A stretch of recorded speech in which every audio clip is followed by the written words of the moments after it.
Saludos a todos, buenas tardes, espero que estén bien. Vamos a dar comienzo a la actividad de este mes, ¿verdad? Tenemos una actividad que está bien buena y vamos a estar grabándola, así que para todos los que no van a poder unírsenos hoy, pues van a tener acceso a esa grabación luego por medio de nuestras redes sociales y diversas páginas. Antes que nada, quisiera dar la bienvenida y mi agradecimiento a la doctora Linda Laras por estar aquí con nosotros.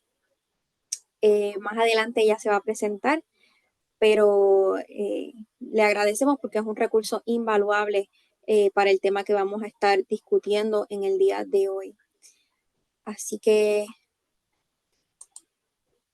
básicamente vamos a estar hablando de varios temas relacionados a violencia sexual. Estos son algunos de nuestros colaboradores. Eh, Estas conferencias se están dando gracias a un grant del Fideicomiso y el NIH, y también pues auspiciadas por Life Gene Biomarks y el doctor Rafael Guerrero Preston. En cuanto a los acuerdos, pues si van surgiendo preguntas, deben ser escritas en el chat y al final pues vamos a estar contestando, la verdad, si surge alguna. Y pues que la cámara y el micrófono permanezcan apagados a lo largo de la conferencia y al final si alguien tiene alguna pregunta, pues pueden encenderlo. Así que nada, sin más preámbulos, quiero dejar a la doctora Linda Laras, obstetra ginecóloga, especialista en este tema, para que se presente y nos hable de lo que nos ha traído hoy. Sí, buenas tardes. ¿Me escuchan bien? Bianca, ¿me escuchas? Sí, muy bien. Ok. Muy buenas tardes a todas, todos y todes. Eh, Primero que nada, quiero dar gracias a la oportunidad que se me da de compartir un poco las experiencias de trabajo con pacientes que tienen experiencias de violencia sexual.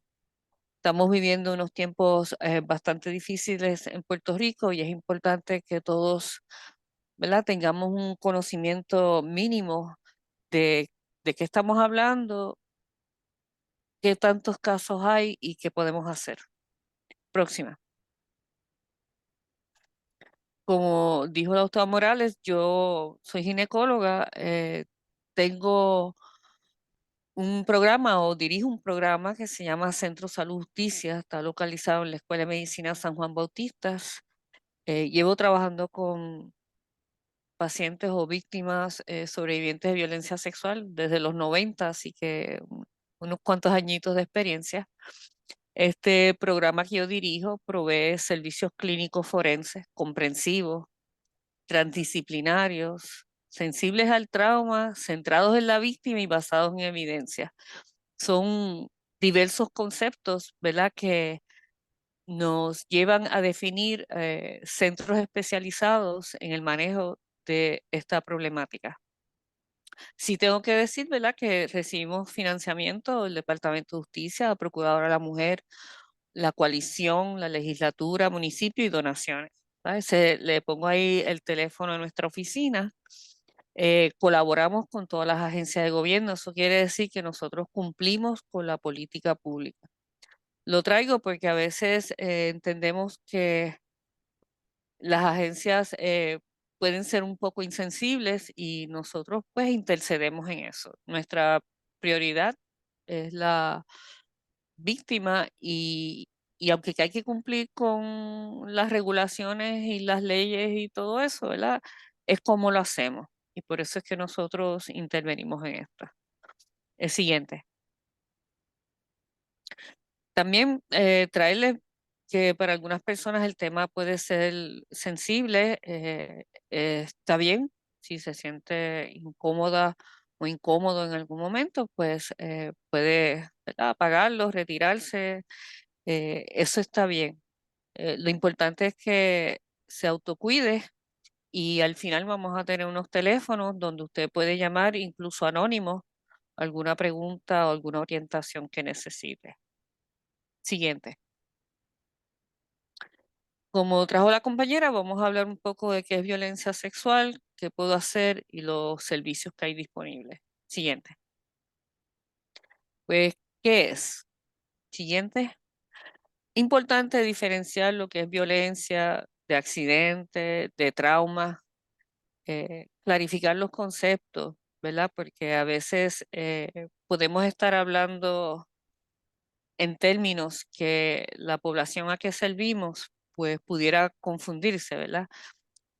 Importante en el área de violencia es el concepto de que es intencional, que la persona tiene un propósito con lo que le hace a otra, ¿verdad? Y esa violencia puede ser física, amenaza, emocional, de diferentes tipos, pero no es solamente a una persona, puede ser un grupo, puede ser en la comunidad ese acto.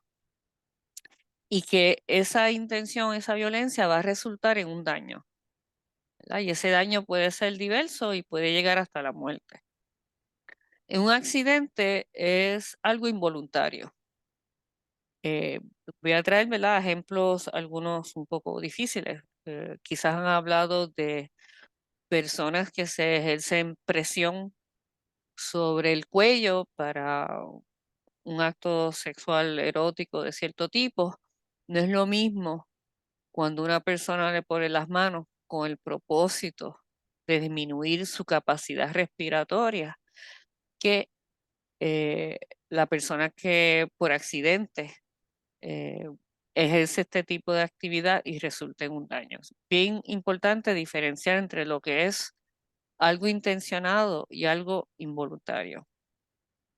Trauma va a resultar tanto de violencia como de accidentes, ¿verdad? Son el evento que causa unos cambios físicos, neurológicos, fisiológicos, y que no están en control de la persona y su cuerpo, su mente va a responder de formas diversas para poder sobrevivir. Siguiente. Los tipos de violencia son muchos, más de lo que les pongo aquí. Eh, lo importante de esto es que recuerde que es un acto que lleva una intención, que tiene un propósito y va a resultar en un daño, ¿verdad?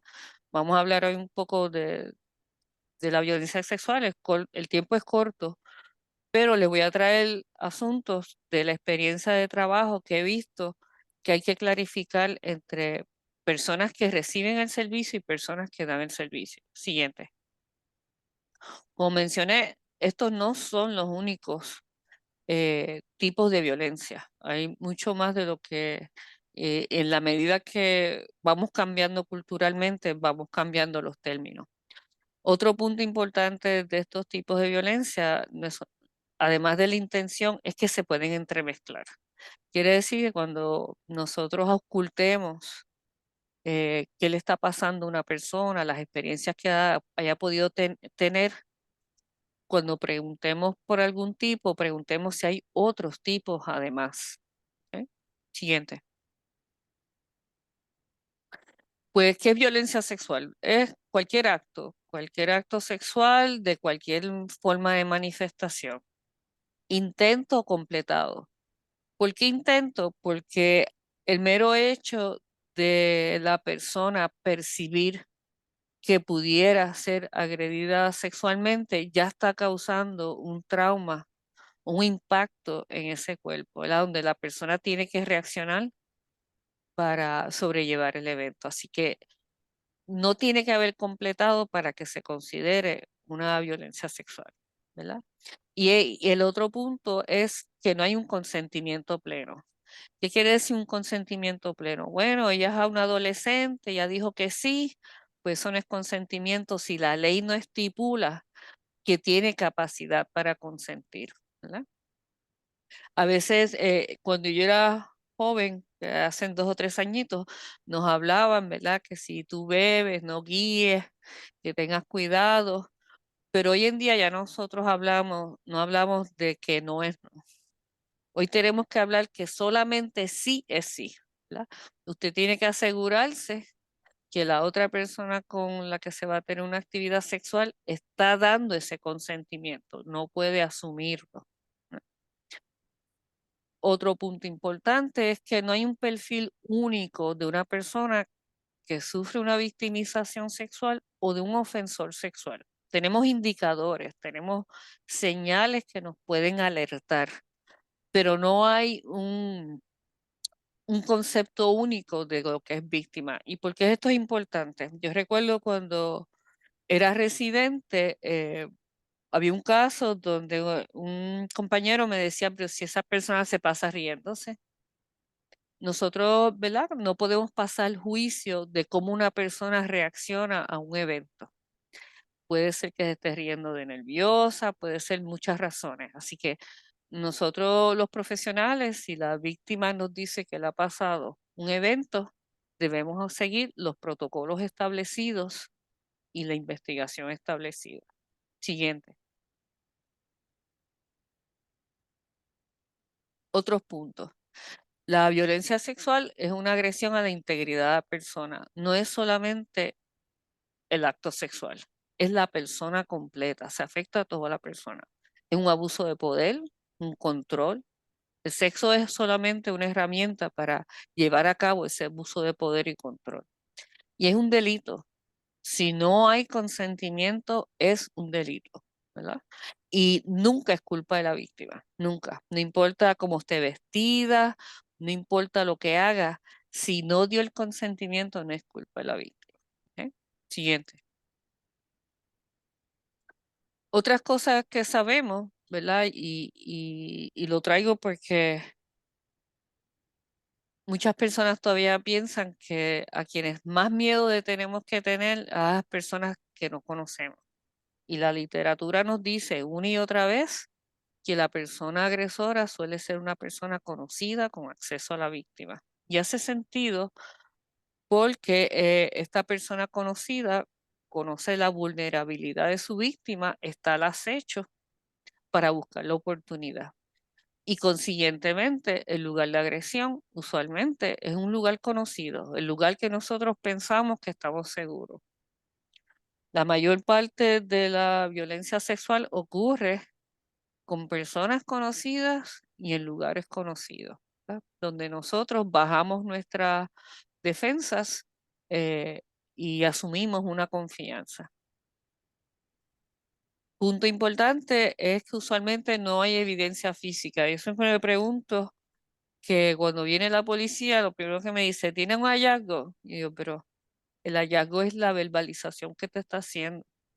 Si tiene algo físico, pues santo y bueno, pero no tenerlo no exime que haya ocurrido la violencia sexual. Y eso hay muchos, muchos estudios. Uno que yo uso mucho en los tribunales, el doctor David Muram, que él fue a la cárcel, buscó casos de personas que habían confesado agredir, o sea, penetrar niñas sexualmente, alrededor de 30 años los agresores y las niñas alrededor de 9 años.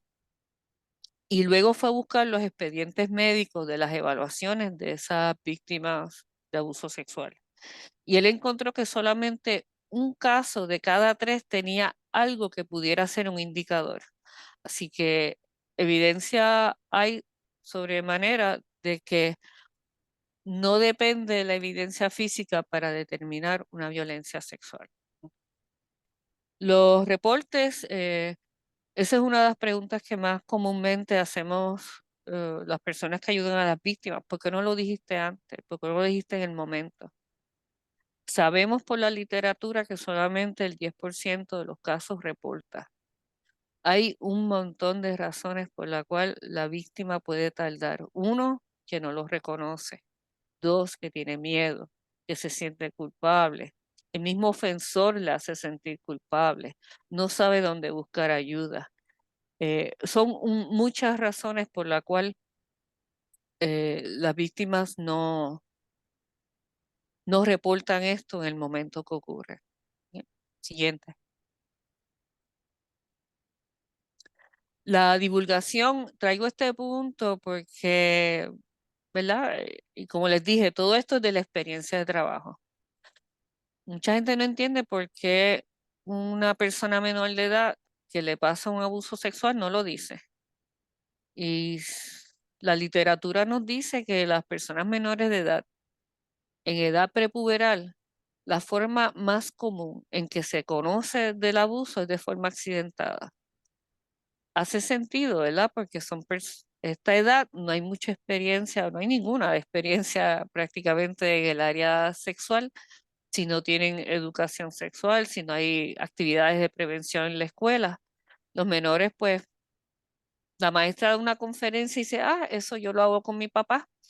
Y no lo está diciendo porque esté reportando un abuso, sino que está comentando algo que él ve y lo dice. Eso es lo que hablamos de que en las edades prepuberales los reportes suelen ser accidentados. Sin embargo, ya en la adolescencia tiende a hacer que la adolescente se lo dice a la amiga se lo dice a la mamá se lo dice al maestro, ¿verdad? Y hay un proceso en esa divulgación. Y muchas veces es que no pueden más o tienen miedo, ¿verdad? O hay un alma en la casa. Hay muchas razones por las cuales estas cosas se tardan. Otra información que nos da la literatura muy importante a la hora de intervenir es que cuando hay más de un menor en un hogar, que es una persona menor de edad en un hogar, que es abusada sexualmente, hay que evaluar a todos los menores. Y a veces hasta el departamento de la familia me dice, pero ¿por qué, doctora, si el otro menor no dijo nada? La literatura nos dice que cuando hay un menor agredido en un hogar, altamente probable que hay otros. Y hemos tenido la experiencia nosotros aquí y a veces que el menor calla, porque como ya lo dijo uno, yo no tengo que hablar.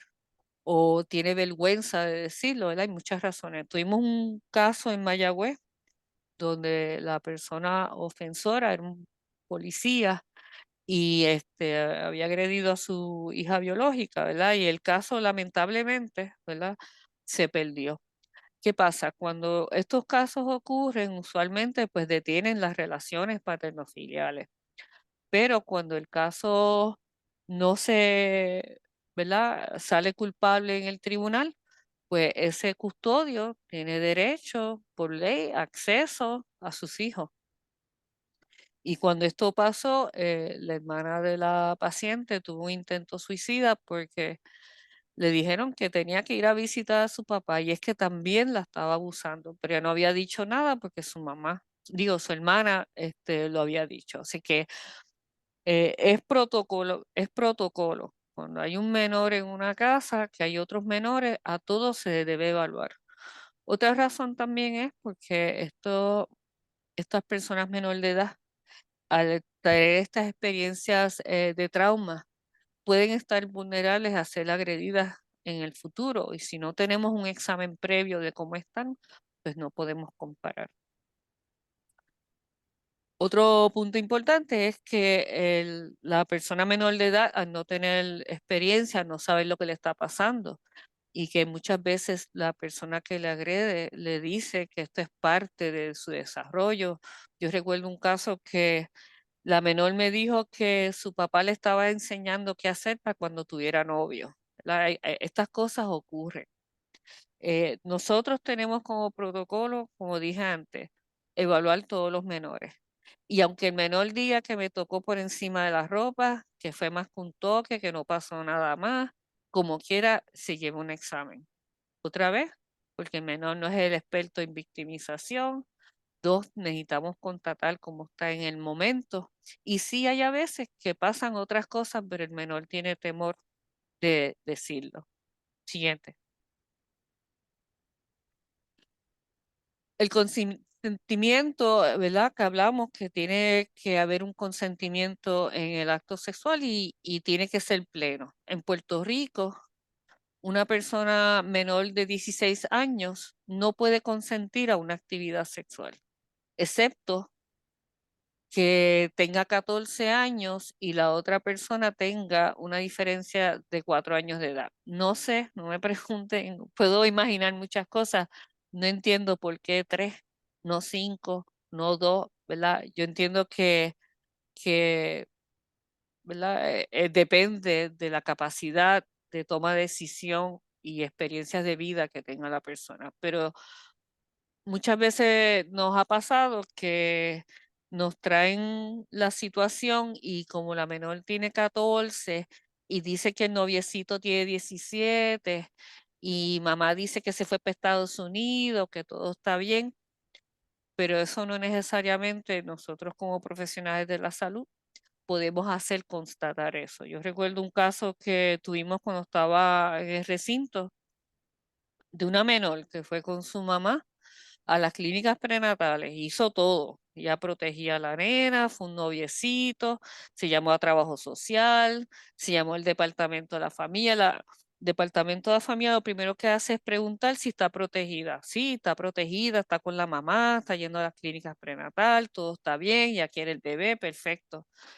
Ella dio a luz y se fue para la casa, ¿verdad? Y al otro año vino embarazada otra vez. ¿Alguien sospechó algo? Y empezaron a indagar. No era tal noviecito, era el abuelo. Así que nosotros no podemos asumir porque un custodio nos diga que está protegida, que es un novio, que está dentro del rango de edad. Nosotros tenemos que reportar y que sean las agencias quienes hagan las investigaciones pertinentes. También es importante para nosotros el concepto este de prescripción. Cuando la violencia sexual ocurre en un menor de edad, no prescribe nunca. ¿Qué quiere decir eso?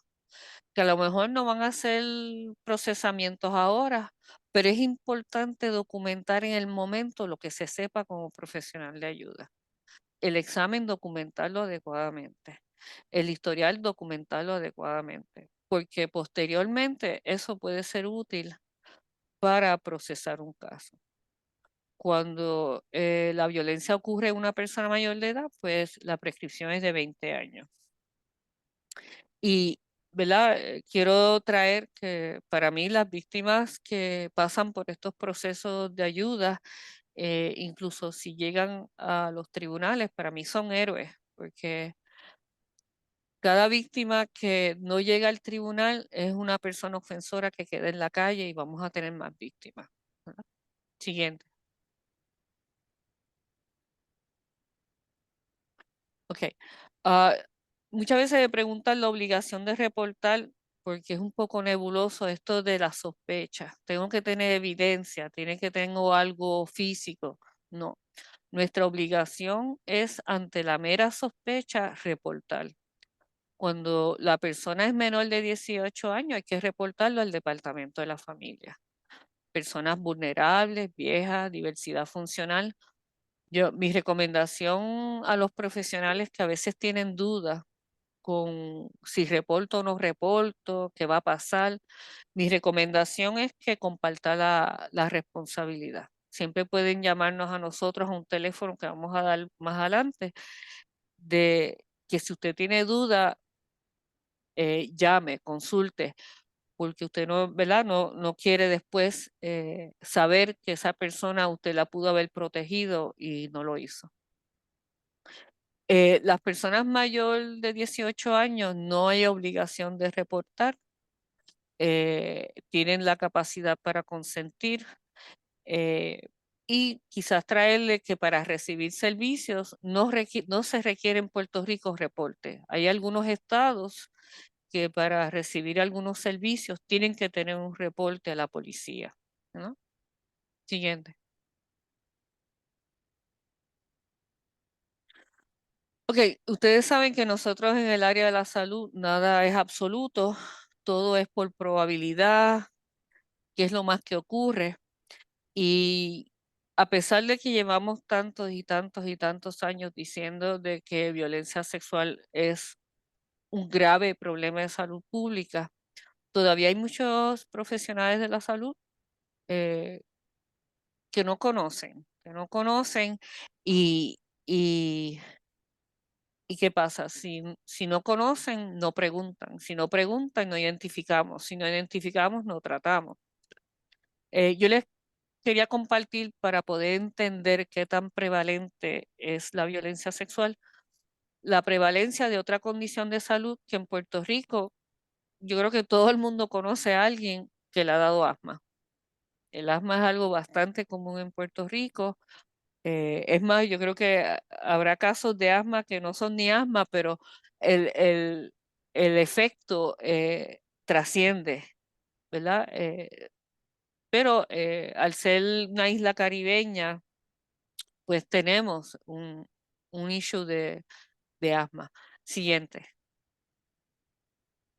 Si comparamos eso con violencia sexual, pues si 1 de cada 10 tiene asma, imagínense, si usted conoce a alguien que tiene asma, usted conoce a gente que ha sido víctima de violencia sexual. Porque en las niñas es 1 de 3 y en los niños 1 de 5 antes de los 18 años.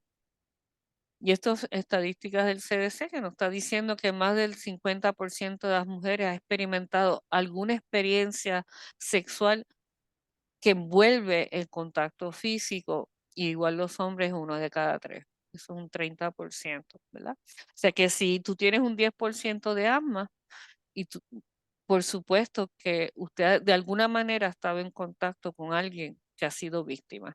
Si usted es un profesional de salud y usted ve 10 o 15 pacientes en el día, alguna de esas pacientes tiene que haber sido víctima. Siguiente. Otro, ¿verdad? Habíamos hablado que el lugar más común en que ocurren estas cosas es el lugar que nosotros entendemos seguro. Quiero recalcar muchísimo esto de que el 80% del abuso infantil es por los propios custodios. Y esto quiere decir que el profesional de la salud que más debe estar reportando los casos de abuso sexual son los mismos pediatras, ¿verdad? Si hacemos las preguntas y hacemos la identificación adecuada. Estos niños dependen de que alguien se siente y le haga preguntas, ¿verdad? No solamente al custodio.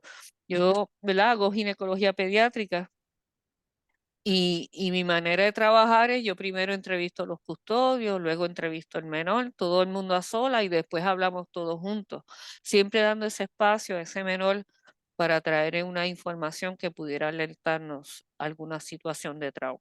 Siguiente.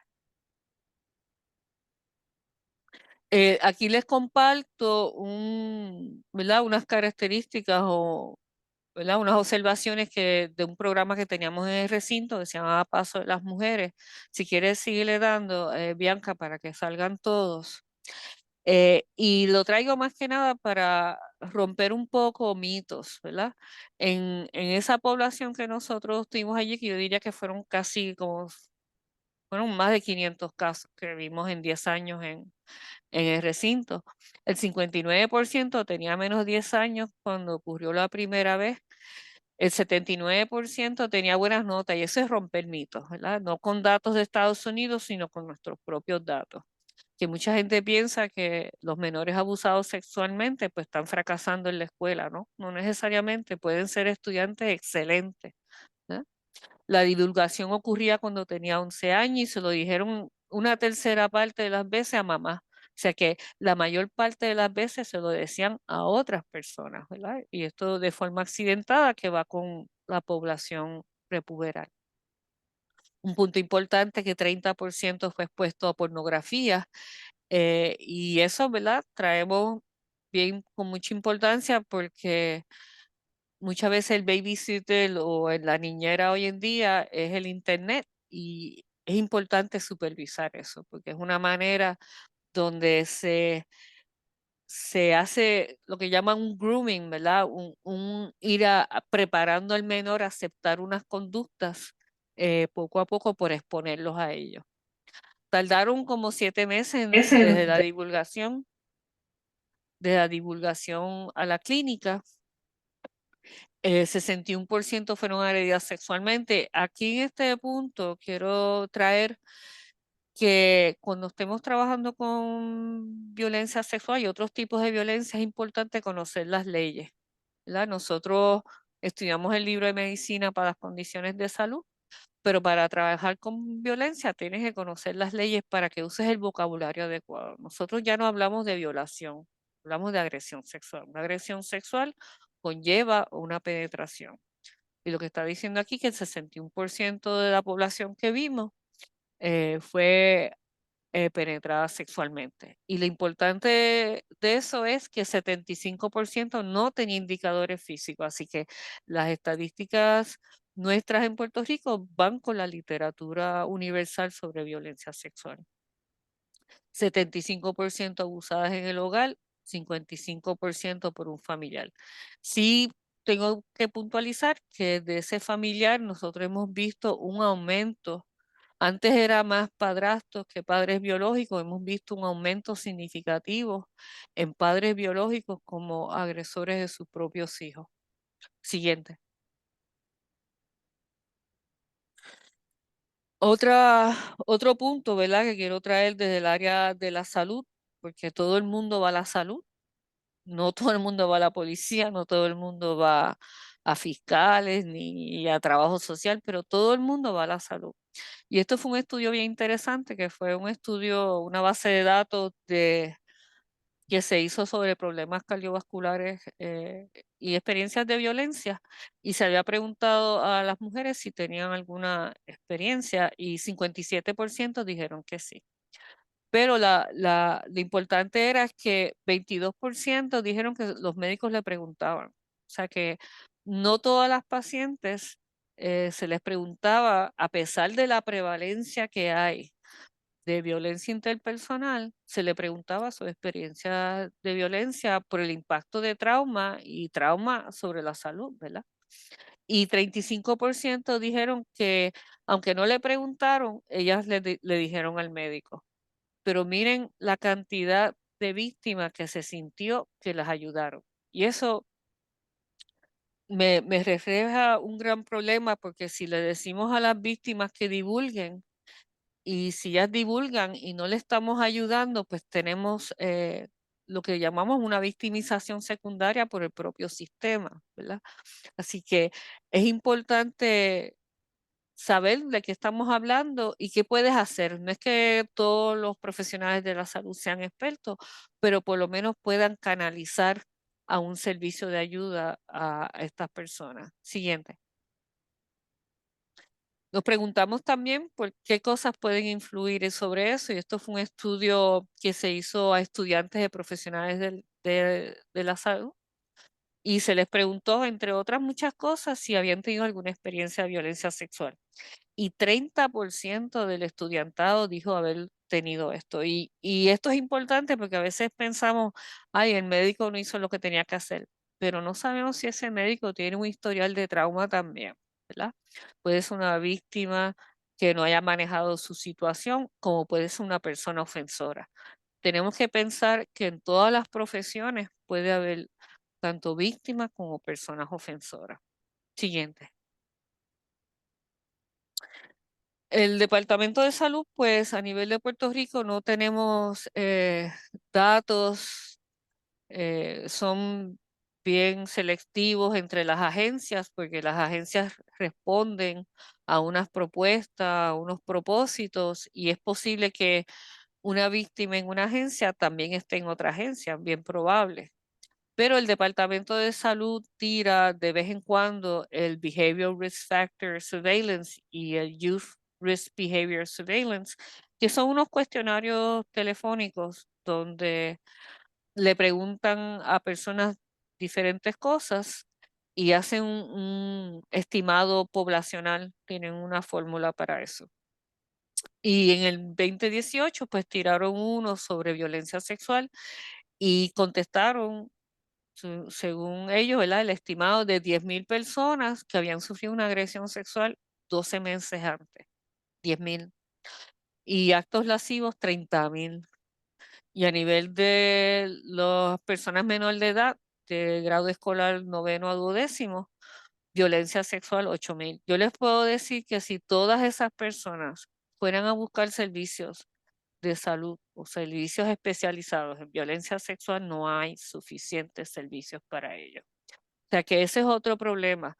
Nosotros le decimos a las personas que divulguen lo que les está pasando, pero tenemos los recursos. Así que esto hay que realmente trabajarlo desde diferentes perspectivas. Siguiente. Les traigo esto para, ¿verdad? No es para descorazonarnos o frustrarnos, pero esto es una realidad. Eh, y es que hay más querellas que arrestos que convicciones. Si das al próximo, Bianca, el porciento de las convicciones ha ido bajando de año en año. Ustedes saben que estuvo la pandemia, estuvieron los huracanes y hubo una escasez de personal especializado, ¿verdad? Sabemos de muchas circunstancias donde la víctima pueda ir a un profesional que si no sabe de esto, invisibiliza la situación y no se atiende adecuadamente. Sí les puedo decir que del 2023 para acá, yo he estado yendo al tribunal mucho. Mañana tengo que ir al tribunal, la semana pasada fue también, o sea, ir al tribunal ahora se ha convertido como en mi sala de operaciones, lo cual es bueno, ¿verdad? Pero mientras más estoy en el tribunal, menos servicios puedo dar. Pero esto responde a que ha habido una contratación bien grande de fiscales. Estamos tratando de adiestrar mucho a los policías porque si la investigación no es adecuada, los casos no procesan. Pero es difícil el pasar por el sistema. Pero digo que para mí la víctima que pasa por esto es una heroína. Es un proceso bastante difícil. Pero para eso están las organizaciones, para acompañarla durante ese proceso. Siguiente. Hay unos mitos que quiero tomar, creo que voy bien de tiempo. Okay. Estos son dos mitos que los he escuchado mucho, ¿verdad? Donde hay parejas que se separan y rápido se separan y entonces la otra pareja quiere acceso a los menores y el menor, entonces la pareja dice, no, que fue abusada sexualmente, yo quiero que investiguen. Y hablamos a veces incluso de la alineación parental. Esa, ¿verdad? No es mi expertise. Yo lo que sé es que yo empiezo por creer que sí es posible que un abuso pueda ocurrir y que esa situación debe pasar por las investigaciones apropiadas. Eh, la literatura nos dice que en estos casos de custodia sí hay casos de abuso y que cuando los identifican, muchos son fundamentados, ¿verdad? El otro mito o la realidad también, lo- los menores dicen mentiras, ¿sí? Es verdad, ha habido casos que son falsos, muchas veces es porque señalan a la persona que no es, o muchas veces que tienen miedo. Hay, ¿verdad? Muchas razones. Lo que sí es importante para nosotros es porque unos pocos no hablen claro, no digan toda la verdad, no quiere decir que nosotros no nos focalicemos en que la mayoría que sí lo dice. Así que en vez de focalizarnos en el 2 o 10% que no dice la verdad, vamos a focalizar en el 90% que sí lo dice, ¿verdad? Siguiente. Más información que tengamos en mente es que la conducta de la persona ofensora va a repetir. Muchas veces no sabemos, ¿verdad?, cuánto repite. Y en estos días, pues pudimos ver estas cosas que sí ocurren. Lo que sí es que no podemos pensar porque esté en probatoria, porque esté en terapia, esa persona no vaya a repetir. Eso no es una garantía, ¿verdad? Incluso lo hacen en cuestión de meses o cuando hacen otro delito. O sea, esto no es una conducta que porque la persona vaya a la cárcel se detenga, ¿verdad? Hay que tener otras medidas como, por ejemplo, en Puerto Rico una de las cosas que se hace es el registro de ofensores sexuales, pero si nadie mira el registro, pues, ¿de qué sirve, verdad? Y lo otro que ponen aquí es que la persona que ofende, que hace, ¿verdad?, agresión sexual de menores tiende a repetir más de lo que hacen a los adultos. Siguiente. Esto es una página del Departamento de Justicia Federal, ¿verdad? Aquellas personas que interesa esta área del ofensor, pero estadísticamente sabemos que sí va a repetir. Si ese es el número real, eso lo desconocemos porque muchas veces, ¿verdad? Depende de la victimización que se lleva a cabo y cómo la persona que es ofensora va aprendiendo a no dejar rastro, ¿verdad? Siguiente. Con los números de casos tenemos que hablar de fondos, ¿verdad? Porque queremos reducir las enfermedades crónicas y para reducir las enfermedades crónicas, pues tenemos que atender las personas que sufren de traumas. Y de los traumas más comunes son la violencia interpersonal, ¿verdad? Esto es un costo Yo les puse ahí el costo para nosotros como centro, por cada caso que vemos, por la diversidad de profesionales que interviene con un mismo caso repetidas veces y a lo largo del año, pues surge bien costoso. Entonces somos un proyecto que tiene psiquiatras, pediatras, ginecólogos, pediatras especializados en adicción, en maltrato de menores. Tenemos trabajo social forense, entrevistador forense, psicólogo forense, justicia criminal, abogada, nutricionista, educador en salud, epidemióloga. Yo corro con un presupuesto de 2 millones al año y para atender 170 casos. Así que, y son casos que los atiendo un año, pero pueden tardar 3 años en lo que llegan al tribunal. Así que esto es un servicio que es altamente especializado, bien a largo plazo, eh, que, ¿verdad? Si las propuestas son de año en año, pues son casos que si no hay los fondos, pues se quedaron sin los servicios especializados. Siguiente. Esto, ¿verdad? No voy a entrar en cada uno de estos, pero estos son ejemplos del impacto que recibe la persona de violencia sexual. Esto, ¿verdad? Usualmente son cosas más a corto plazo, pero hay otros, ¿verdad? Impactos a largo plazo. Pero más que nada, yo quisiera quizás traer que puede la siguiente, Bianca. Esto afecta a nivel emocional, mental, espiritual, físico, hasta sentirte seguro, ¿verdad? Segura. Incluso, ¿verdad? Lo puedo compartir con las muchachas aquí. Si usted va de noche, sale de guardia o algo por el estilo, y se tiene que parar una luz roja, usted lo primero que hace es cerrar la puerta. Usted ya está viviendo el efecto de riesgo de trauma sin querer, ¿verdad? Corto a largo plazo. Siguiente. En resumen, la prevalencia es alta, el impacto es múltiple, costoso, a corto o largo plazo, no hay un perfil. Así que esto es bien difícil para poder nosotros manejar desde la salud pública. Siguiente. Quiero mencionarles un poco sobre este estudio o muchos estudios que hay en este momento sobre experiencias adversas en la niñez. Esto fue un cuestionario que un doctor hizo en California hace muchos años y él observó que personas con condiciones crónicas, al mirar el cuestionario sobre su historial, encontró que habían tenido experiencias semejantes entre ellos y le llamaron experiencias adversas en la niñez. De aquel tiempo para acá, pues ha habido numerosos estudios de la neurobiología, de todo el impacto que tiene el trauma sostenido, las crisis, el estrés continuo, el cortisol, todo esto ha impactado muchísimo eh, la intervención de salud y el entender, porque unos participantes, a pesar de que le damos el tratamiento que se estipula para una condición de salud, no mejoran, ¿verdad? Porque ya sabemos que hay unas cosas que van a estar impactando a estas personas desde la niñez y van a impactar cómo reaccionan a lo largo del tiempo, que Bianca creo que va a hablar un poco más sobre eso después.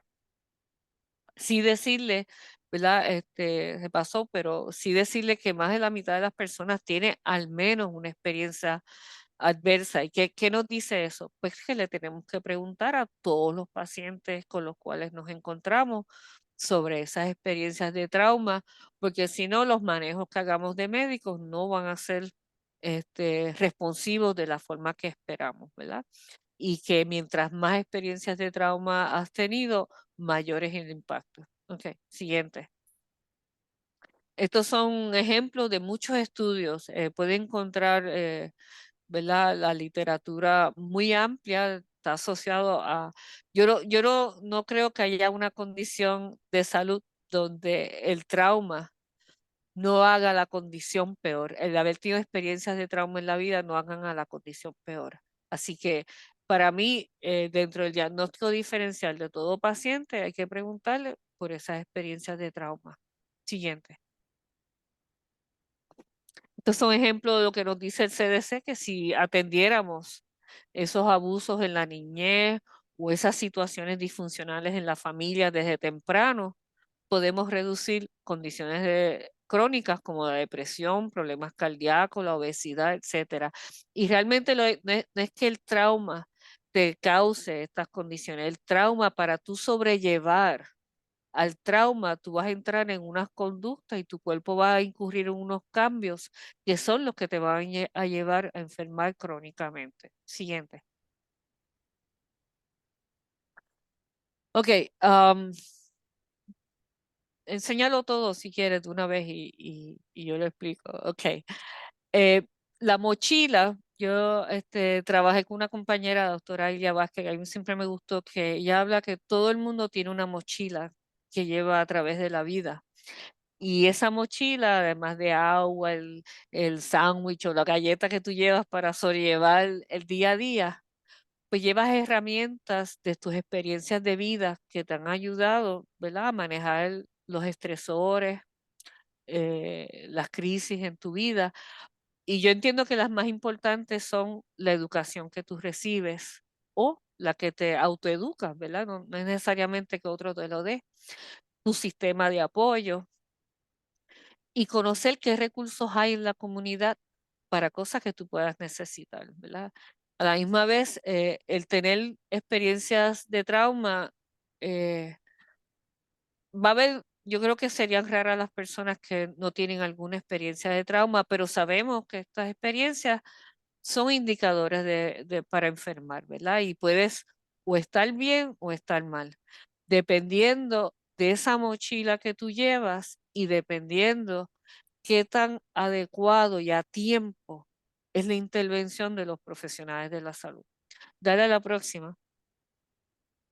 Yo entiendo y dale a otra. Yo entiendo que estas son dos áreas que nosotros, se me fue. Sí, ok.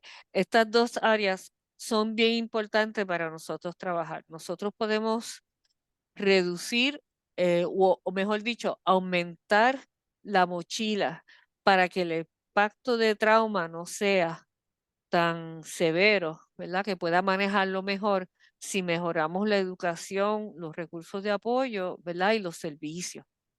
Y si, como quiera, ¿verdad? Ha tenido esto, si los profesionales de la salud hacemos un seguimiento a todos nuestros pacientes sobre esas experiencias y los referimos a los servicios adecuados, podemos entonces quizás realmente reducir las enfermedades crónicas y tener un paciente con mayor bienestar.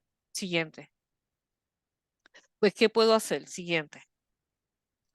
Voy a avanzar un poquito. Ok. Desde la persona individual, usted sea profesional de la salud o no, trabaje donde trabaje, hay unas cosas básicas. Usted tiene que empezar por creer que las personas a su alrededor, que esté usted interviniendo con alguien, pudiera haber sido, haber experimentado alguna experiencia de trauma y por lo tanto usted tiene que ser sensible a eso. Por ejemplo, eh, entra un paciente y se pasa mirando para todos lados. No piense que es que está averiguado, piense que a lo mejor está buscando la salida, estar alerta, porque ha tenido alguna experiencia. No pensemos siempre lo negativo. El pasar juicio es algo que impide a que nosotros lleguemos a, a la investigación adecuada para dar el servicio adecuado, ¿verdad? Así que importante identificar, ¿verdad? Yo le voy a dar algunos indicadores en caso de menores, que es lo más difícil, pero no se puede dejar llevar por esos indicadores nada más. A veces el sexto sentido que usted dice, esto como un poco raro, también le puede ayudar. Hay que leer y autoeducarse mucho. Intervenir puede, ¿verdad? Ser un riesgo, ¿verdad? Usted nunca intervenga para donde ponga su vida a riesgo o el riesgo de otra persona, pero usted sí puede llamar por teléfono, usted puede levantar el teléfono, hacer la consulta, hacer un referido, ¿verdad? Y siempre, ¿verdad? Exhortamos sobre todo los profesionales de la salud, porque el profesional de la salud no tiene los requerimientos que tienen los profesionales de otras agencias. Por ejemplo, el policía o el trabajador social de familia o el fiscal tiene que seguir unos requerimientos para darle seguimiento a un caso. Los profesionales de la salud no. Si un paciente no está bien, yo puedo darle seguimiento porque eso le está afectando la salud. Siguiente.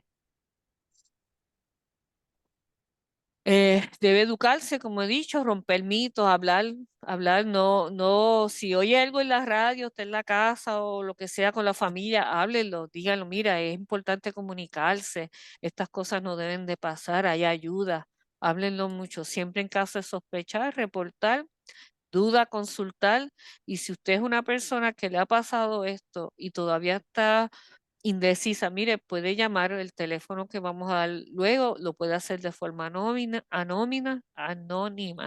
Estamos en la mejor disposición de ayudarle en todo el proceso. Siguiente. Estos son algunos indicadores, ¿verdad? Hay muchos en cuestión de los menores, pero cualquier cambio de conducta, eh, cualquier cosa que le diga que usted entiende, consulte si no está seguro, ¿verdad? Signos de ansiedad, depresión, alguien era bien, jugaba mucho, ya no quiere jugar, salía en casa del abuelo, ya no quiere ir en casa del abuelo, llora sin razón, niños que ya habían desarrollado, ¿verdad? Unas destrezas que echan para atrás, eh, vocabulario que usted entiende que cómo es posible que lo sepa, una conducta que esté haciendo. eh, yo he escuchado muchas veces que dicen, que están experimentando, los niños experimentan. Mire, puede ser eso y puede ser otra cosa. No asuma en beneficio del menor, de la persona, asuma en poderle ayudar, ¿verdad? Siguiente. Esto es un video que, perdona, no lo pongas todavía. Esto es un video de una entrevista que le hacen a un depredador sexual. Sí quiero, es corto, pero quiero, ¿verdad? Alertar que es poco, es sensible, ¿verdad? Pero que focalicen en cómo esta persona analiza qué menores él busca agredir. Y esto pasa también en violencia doméstica. Estas personas ofensoras, agresoras, que buscan controlar, son personas que están al acecho, son depredadores. Por lo tanto, ellos analizan, esto no es muchas veces de momento. Ok, Bianca, le puedes dar. How did you get them alone? Grooming. I would check out their family situation. I would check out their clothing to see how well they were, financially. I would check out their social interaction with other kids. When we were on the ballparks or on the gym floor, I would make sure which ones I wanted to molest. I would give them special attention, congratulate them, talk to them when I know that I would never be allowed to talk to anybody else. Aside from everybody, I would give them the attention that an official is not supposed to give anybody. And it made them feel like, wow, he's paying me attention. It is a direct form of grooming. Were there certain characteristics that you looked for in children before molesting them? In children, yes, but more I also looked at their families. If I thought the father was a threat, I would not approach the child. If I thought that the child had friends that he would tell, I would not approach him.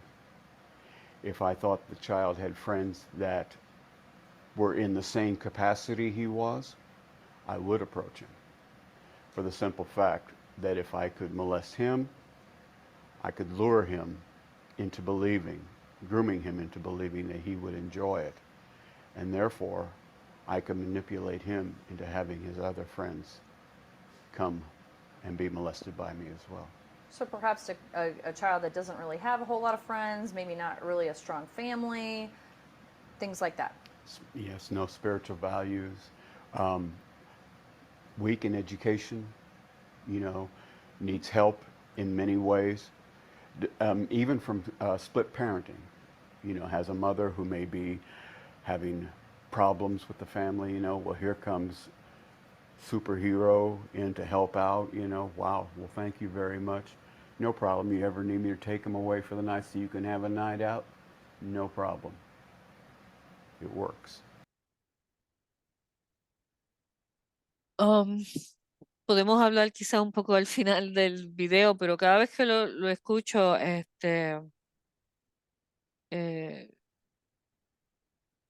es tan fácil y a veces pues se confía, ¿verdad? Siguiente.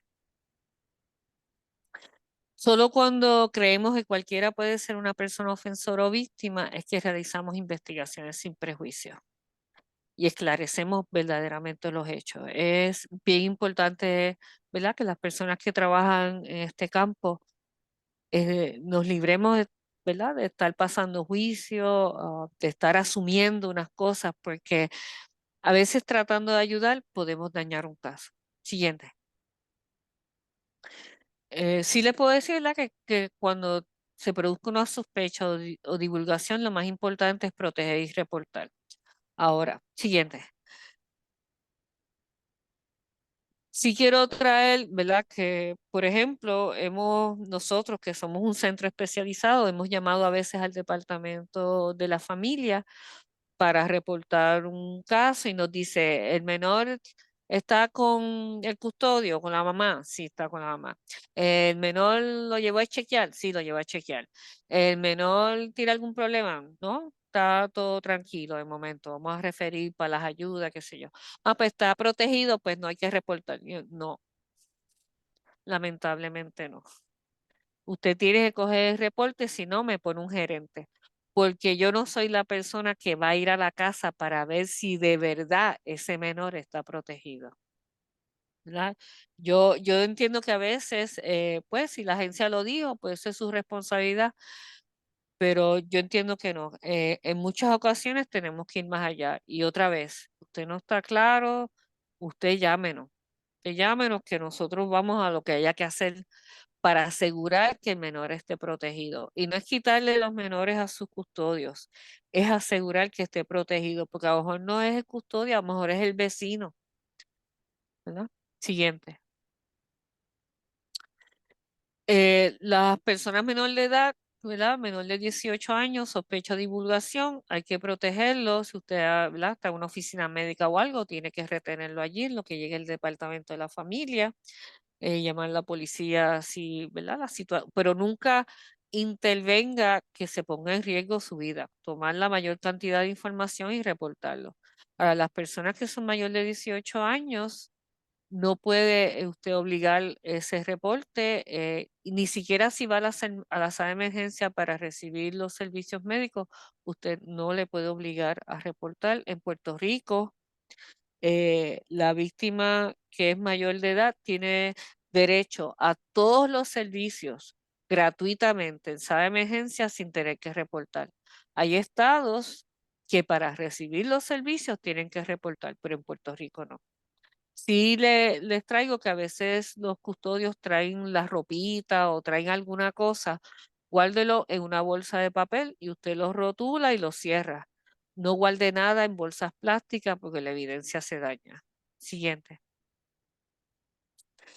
En Puerto Rico, si es menor de edad, siempre hay que llevarlo a sala de emergencia. No importa cuando haya ocurrido, doctora, pero hace un año que pasó eso.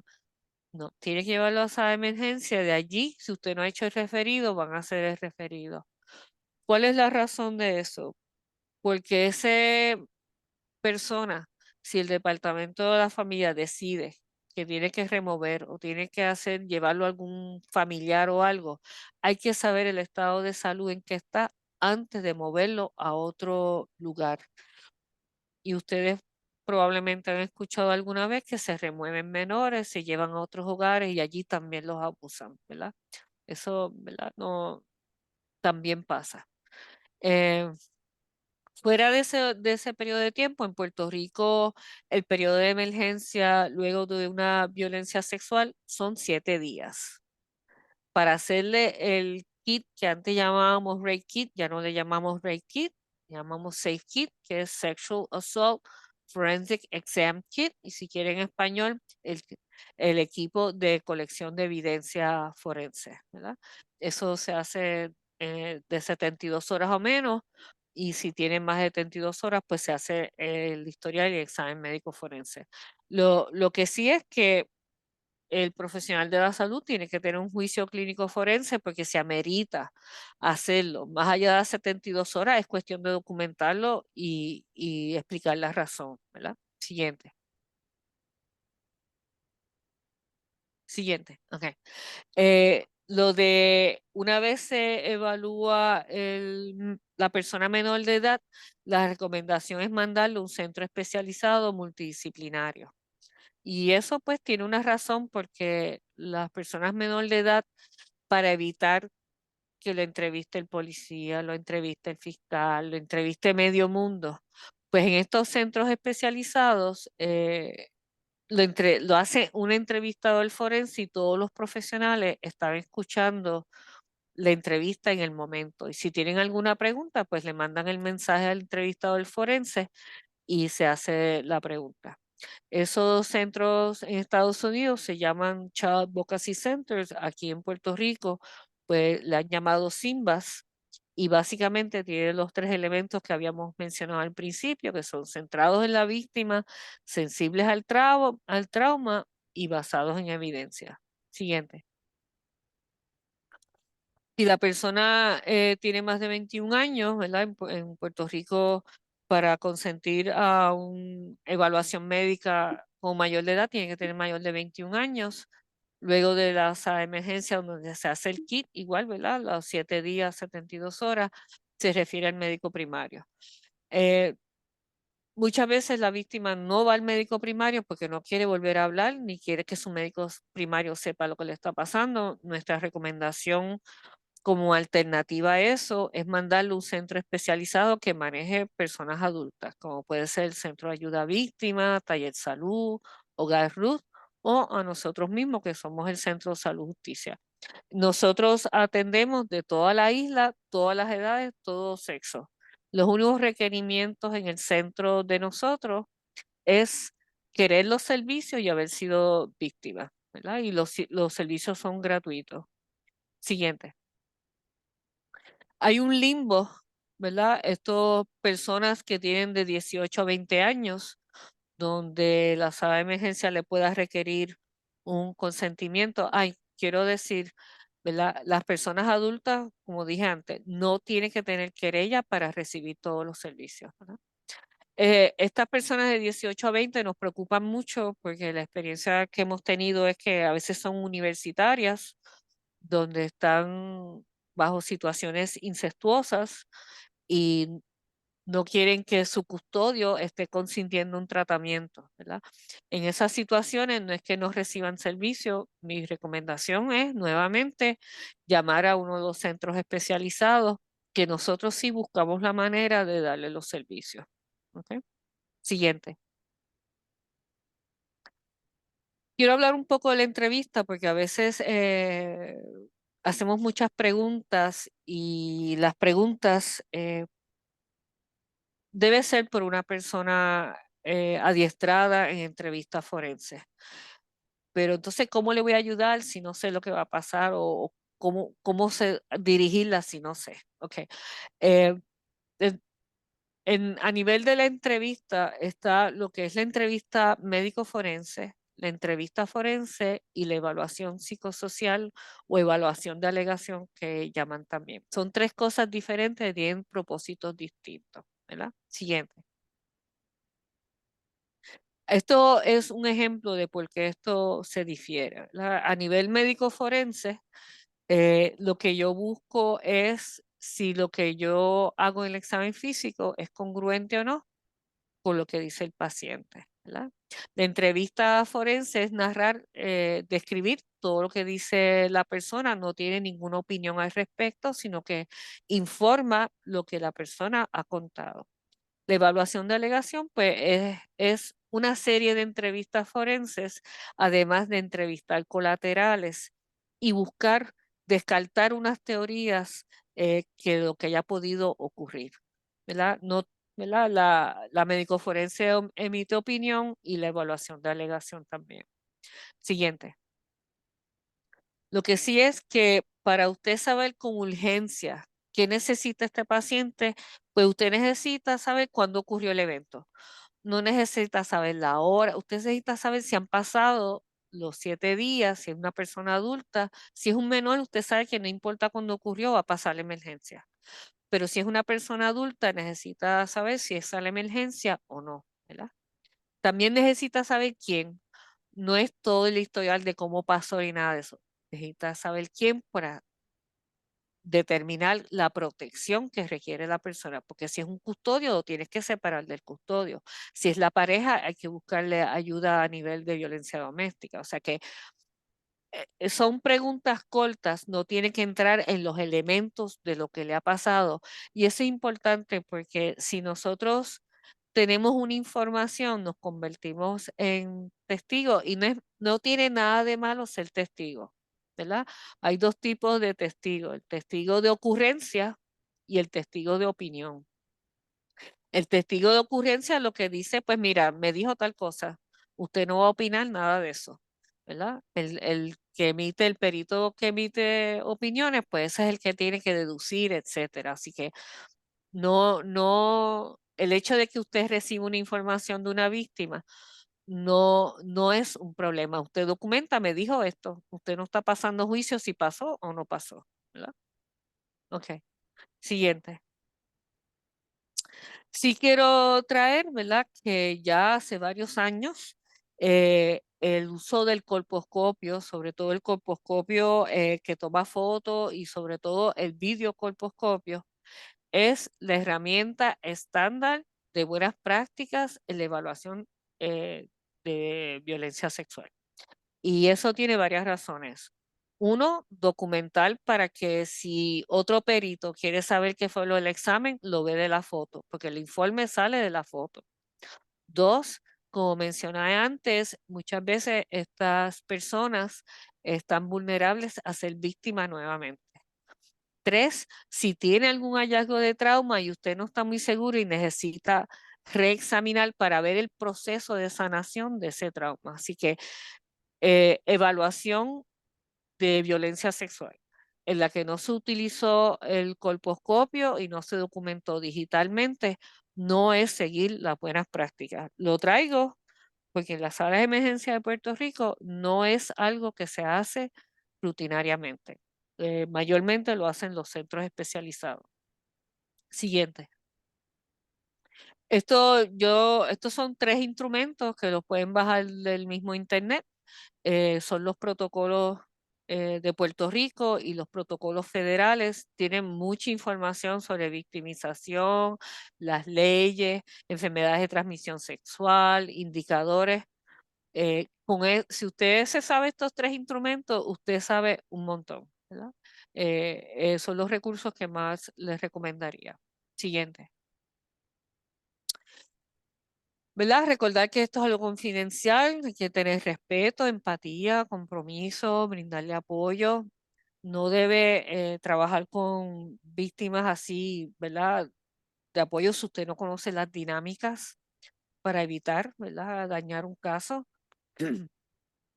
Tenga siempre, yo le digo, ¿verdad? A los residentes que a veces compartimos información, le digo, a donde quiera que usted vaya a trabajar, igual que usted tiene una lista de internistas, ortopedas, etcétera, donde usted va a consultar condiciones de salud, usted debe tener su lista de la policía y del departamento de la familia. Y no es que usted tenga cualquier número, usted llama un día y dice, mire, yo soy el doctor fulano de tal, yo trabajo con personas, ¿verdad?, que pudieran ser víctimas. ¿Quién es la persona a cargo? Ah, el sargento López. Ah, pues sargento López, mucho gusto.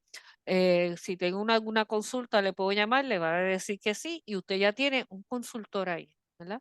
Eh, mi recomendación siempre, previo a la crisis, tenga con quién usted puede hablar sobre estas situaciones, porque ya le dijimos, esto es altamente prevalente. Usted se va a encontrar con este paciente en su oficina. Siguiente.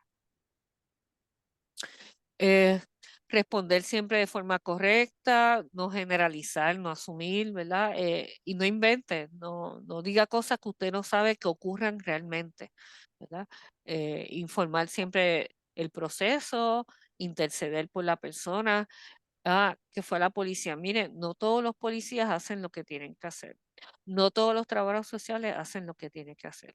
Otra vez, ante la duda de algo que les recomendaron a la persona, llámenos que podemos clarificarle y ayudarle en el proceso.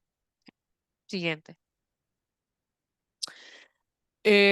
¿Verdad? Disminuir la autoculpa, viabilizarle que pueda hablar sobre la experiencia, facilitarle el acceso, reforzar su capacidad de tomar decisión. Esto es bien importante.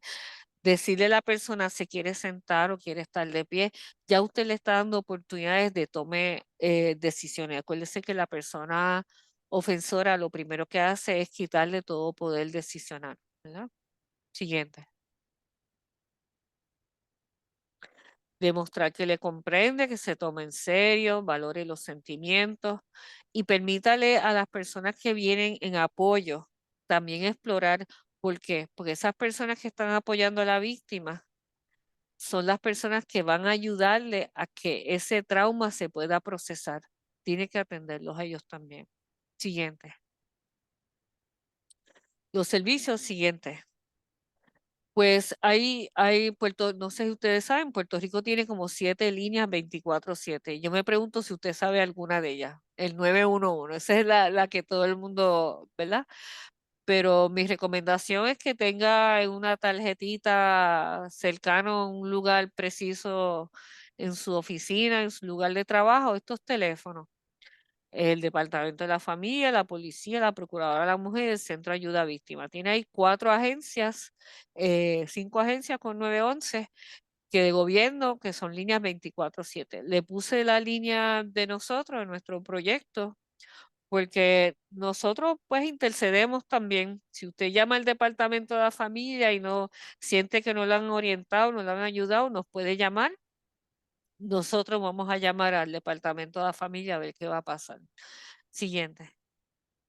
Les exhorto, ¿verdad? Con su celular, que cojan una fotito ahí del QR code.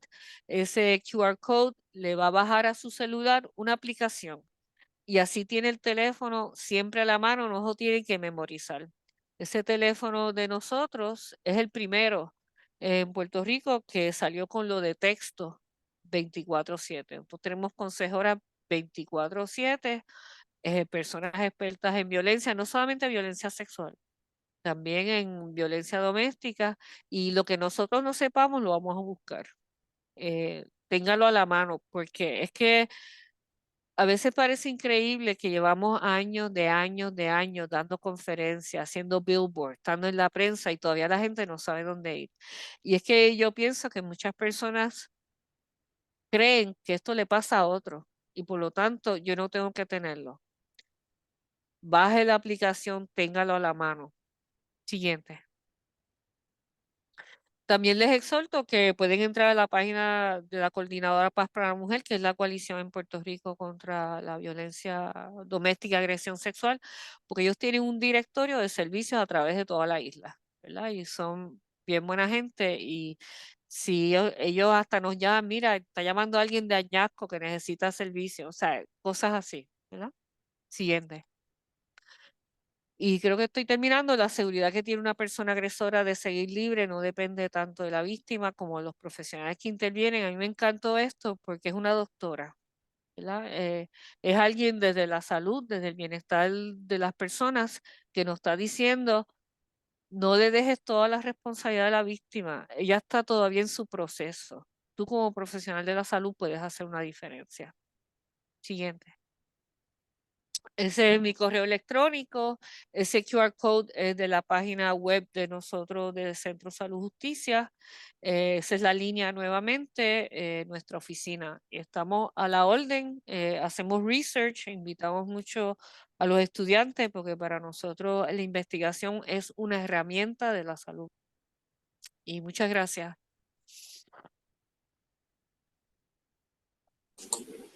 Agradecemos a la doctora Linda Lara por esa excelente presentación, mucha información útil y sumamente necesaria. Vamos avanzando entonces a las próximas partes van a ser muy breves. Nada, queríamos hablar un poquito sobre hasta dónde llega, ¿verdad? Las consecuencias o la influencia de este tipo de experiencias. Eh, Hay una ciencia que llamada epigenética, se encarga de estudiar cómo factores de nuestro ambiente pueden afectar la forma en que nuestro cuerpo interpreta nuestros genes. Como quizás muchos sabemos, nuestros genes guardan las instrucciones que utiliza nuestro cuerpo para funcionar en todos los ámbitos. Todas las células necesitan leer esas instrucciones para funcionar y llevar a cabo diferentes funciones. Así que este grupo de genes puede verse afectado por exposiciones ambientales, como son los químicos, como es nuestra alimentación y el estrés. Así que estas modificaciones en la estructura del ADN, que es donde se guardan estas instrucciones que necesitamos, pueden provocar que diferentes genes se activen o se desactiven por factores externos. Nuevamente aquí les traigo un ejemplo por medio de imágenes donde vemos que alimentación, hábitos como lo que es fumar, beber alcohol, actividad física y elementos de estrés, pues pueden afectar cómo nuestros genes se guardan o se interpretan en nuestro cuerpo. Aquí hay otra imagen que también básicamente expresa lo mismo. Ahora, ¿por qué estamos hablando de genes y de ADN? La doctora Lara, ¿verdad? Ella estaba hablando de los estudios que se están haciendo con lo que son experiencias adversas en la niñez, experiencias de alto estrés, trauma. Esto también tiene una influencia en nuestros genes y cómo nosotros envejecemos. Hay unos estudios bien interesantes en el tema de relojes epigenéticos. ¿Qué son relojes epigenéticos? Bueno, son estas variaciones en modificaciones que se hacen al ADN. Una de estas modificaciones se llama metilación. Metilación no es otra cosa que cuando el ADN se etiqueta, son etiquetas químicas que van a cambiar cómo se guarda el ADN o cómo se interpreta. Pues se ha visto que estas etiquetas cambian con diferentes situaciones y hay secciones específicas en el ADN que se llaman segmentos CPG que pueden ser metilados, ¿verdad? O modificados dependiendo de la situación. Y que si evaluamos estas modificaciones o etiquetas, podemos predecir la edad cronológica de una persona. Dependiendo de esas etiquetas que encontremos y cómo ha sido modificado el ADN, determinamos también la edad epigenética. Se ha observado que una edad epigenética mayor a la edad cronológica se ha denominado aceleración de edad epigenética. Es decir, cuando evaluamos estas etiquetas químicas en nuestro ADN y observamos unos patrones particulares, podemos ver que puede haber una aceleración de edad o de envejecimiento en comparación a la edad cronológica. O sea, podemos ir más avanzados o menos avanzados en edad epigenética comparándolo con nuestra edad cronológica. Esta aceleración, ¿por qué es importante? Es relacionada y ha sido enlazada a enfermedades crónicas como lo son condiciones cardiovasculares, cáncer, mortalidad en general y hasta fluidez verbal disminuida. ¿Por qué lo estamos trayendo hoy? Porque se ha visto que una aceleración en esa edad epigenética por estas modificaciones químicas, ¿verdad?, que ocurren por exposiciones ambientales, pues aumentan el riesgo de estas enfermedades crónicas. ¿Y qué cosas pueden acelerar esa edad genética? Enfermedades genéticas, condiciones neurológicas, infecciones y vivencias adversas y estrés. Así que estas experiencias adversas en la niñez o experiencias de alto estrés durante la vida de personas que sufren, ¿verdad?, violencia sexual o diferentes tipos de violencias pueden causar estas modificaciones en nuestro ADN y pueden acelerar la edad epigenética. Así que cuando personas son expuestas a este tipo de maltrato y violencia, se ha observado cambios en la secreción del cortisol. Nuestro cuerpo produce cortisol, esa es la hormona que se relaciona al estrés. Cuando hay patrones alterados de esa liberación de cortisol, pueden ocurrir cambios en esas etiquetas químicas del ADN y acelerar ese reloj epigenético. Y pues como ya mencionamos, esto nos predispone a diferentes condiciones crónicas.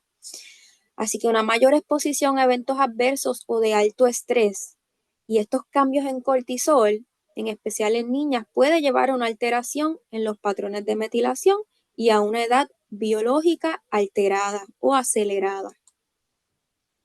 ¿Por qué nos sirve este conocimiento de los relojes epigenéticos? Bueno, estos segmentos de metilación pueden servir como marcadores y ayudarnos a evaluar riesgos de salud en individuos. Así que si evaluamos el ADN de una persona y encontramos que su edad genética está acelerada en comparación con su edad cronológica, podemos quizás identificar que esa persona está a un mayor riesgo de ciertas condiciones crónicas y que podemos entonces trabajar para evitarlo, prevenirlo y si ya vemos que algunas se están manifestando, pues manejarlas de una manera más efectiva.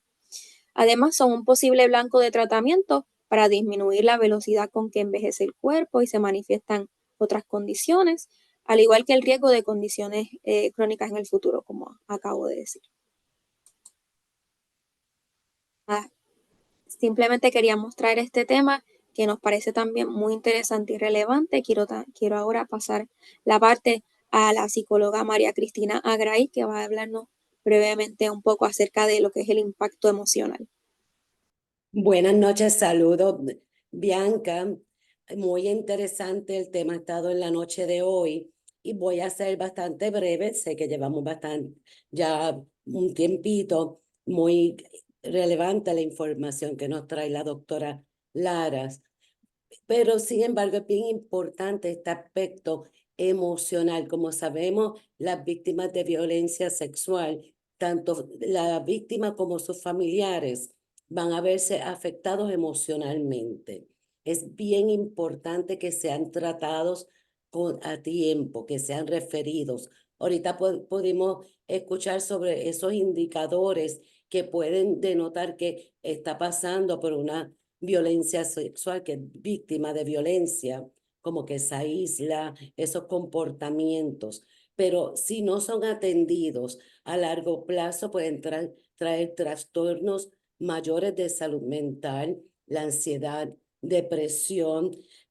Siempre va a estar ese sentimiento de culpa, de rechazo. Se va a ver muy lacerada esa autoestima, las relaciones interpersonales, pueden tener comportamientos autodestructivos, pueden tener muchas dificultades en el funcionamiento, ya sea escolar o laboral en el futuro, y hasta caer en un ciclo de abuso, como el caso que escuchamos previamente, donde había quedado embarazada por segunda ocasión y no había sido del noviecito, había sido del abuelo. Por tal razón es bien importante buscar esa ayuda profesional de un psicólogo, un psiquiatra que camine de la mano con esta persona y con su familia.